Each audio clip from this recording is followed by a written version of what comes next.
নফল নামাজ পড়তে হবে বেশি বেশি। কি নামাজ? নফল নামাজ পড়তে হবে। দেখেন, বেশি বেশি নামাজ পড়তে হবে এটা একটা বিষয়, আর বেশি বেশি নামাজ পড়লাম কিন্তু নামাজ এক রাকাত হলো না, ওই বেশি করে কোনো নামাজ নেই।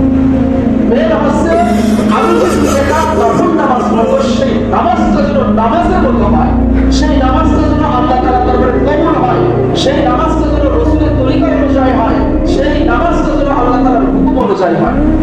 এখন যদি আমি 10 টাকা 20 টাকা 50 100 করে ফেলেছি, কিন্তু একটাও সুন্নত অনুযায়ী হয়নি, একটাও আল্লাহ তাআলার হুকুম অনুযায়ী হয়নি, এই নামাজ কি কাজে লাগবে? এই নামাজ কাজে লাগবে না। কিন্তু ধীর গতিতে সুন্দরভাবে সহিভাবে সুন্দরভাবে আস্তে আস্তে ধীরে ধীরে একবার নির্জনে চুপচাপ বসে চুপচাপ দাঁড়িয়ে আমি আল্লাহ তাআলার কাছে পুনরায় বিনয় সুন্দরভাবে আমি 2 রাকাত নামাজ পড়ে যদি আমি আল্লাহ তাআলার কাছে যদি 2 রাকাত নামাজ কবুলিয়া বানাইতে পারি, তাহলে আমার ওই 100 টাকাতে কোনো কাজে আসবে? কোনো কাজে আসবে না। এই জন্য চেষ্টা করতে হবে, নামাজ পড়তে হবে, সেটা কবুলিয়াতের জন্য সুন্দরভাবে পড়তে হবে। 2 নম্বর আছে কোরআন তেলাওয়াত করা। কারণ এই রাতে কোরআন নাযিল হয়েছে, এই জন্য কোরআন তেলাওয়াত করতে হবে। 3 নম্বর আছে দুরূদ শরীফ পড়তে হবে।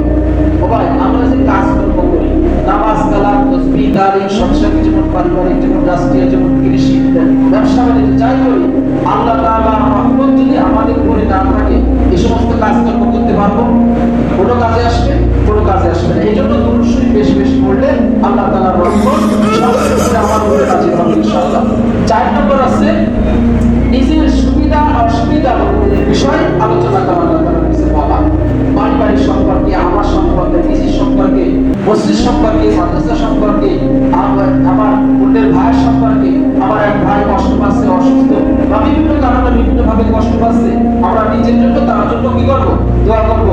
পরিবারের জন্য কোনো ছেলে নিয়ে মেয়ে নিয়ে বা বিবাহ বাচ্চা বা কোনো কষ্টে থাকে বা কোনো বিপদে থাকে, আমরা আল্লাহ তাআলার কাছে বলতে থাকবো যে আল্লাহ, আমি স্ত্রী নিয়ে সমস্যা আছি, ছেলে নিয়ে সমস্যা আছি, মেয়ে নিয়ে সমস্যা আছি, কথা শুনে না, এলোমেলো চলে, আল্লাহ তুমি তাদেরকে কি করো? হিদায়াত দিয়ে দাও, তাদেরকে ভালো মতো ই করো। আমি তার পিতা, আমি তার ভাই, আমি তার মা, আমি তার বোন, আমি তার পিতা মাতা যাই হোক, যে পরিচয় আছে সেই পরিচয় দিয়ে আল্লাহ তাআলার কাছে বলতে থাকা। 5 নম্বর, কবরে যারা চলে গেছে তাদের জন্য দোয়া করা। আমাদের পূর্বপুরুষ যারা চলে গেছে তাদের জন্য দোয়া করা। আমরা যারা বেঁচে আছি আমাদের নিজের জন্য দোয়া করা, যারা চলে গেছে তাদের ক্ষমার জন্য দোয়া করা। 5 নম্বর 6 নম্বর আছে নিজের গুনাহের জন্য ক্ষমা চাওয়া। মানে নিজের যে গুনাহ যে আলোচনা করলাম, তবে নিজের গুনাহ যে করেছি সেই গুনাহটা মনে মনে একটু খেয়াল করতে হবে যে আমি এই বড় বড় গুনাহ করে ফেলেছি। কি করেছি? বড় বড় গুনাহ করে ফেলেছি।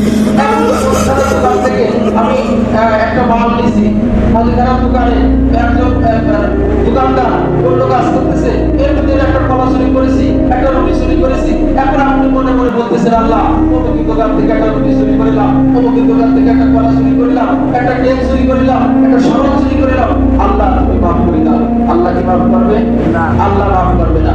আর দোয়া রাখেন, মসজিদ ছাড়ে তার কাছে সেই কেকের টাকাটা ফেরত নিয়ে আসে, বলে আসে যে আমি কেক চুরি করিলাম, কলা চুরি করিলাম, দিছিলাম, এই যে সেই টাকা। এই আমি হাজার দোয়া করলে কিন্তু কাজ হবে না। এই মনে করে দোয়া করতে হবে কোনটা?